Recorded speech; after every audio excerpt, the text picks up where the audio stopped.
সকাল সকাল আমার বন্ধু ফোন করে বলল, চটপট একটা রুটির তরকারির রেসিপি দে তো। পটল খেতে খেতে পেটে পটলের গাছ হয়ে যাবার উপক্রম হলো। আমি বললাম, ফ্রিজে তো লাউ আছে? বললো আছে। আমি চটপট বের করে বড় বড় করে কেটে নিই।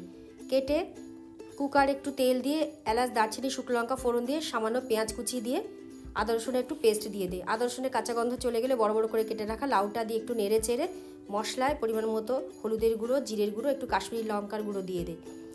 এক মুঠো মুসুরির ডাল একটুখানি ধুয়ে দিয়ে দে, পরিমাণ মতো নুন, 2-4 দানা চিনি, একটু চেরা কাঁচা লঙ্কা, সামান্য জল দিয়ে কুকারে জাস্ট একটা সিটি মেরে নিই। ব্যাস, তাহলেই কেল্লা ফতে। এবার ঢাকাটা খুলে 1 টেবিল চামচ ঘি দিয়ে খুব ভালো মতো মিশিয়ে নিয়ে 5 মিনিটের জন্য ঢাকা দিয়ে রাখ। 5 মিনিট পর গরম গরম রুটির সাথে পরিবেশন করে দারুণ স্বাদের লাউ মোহিনী। তারপরে দেখ ম্যাজিকটা কি হয়। তোমরাও কিন্তু এইভাবে লাউ মোহিনীটা বানিয়ে নিতে পারো, খেতে অসাধারণ হয়। আর আমাকে অবশ্যই কমেন্ট করে জানিও তোমাদের কেমন লাগলো।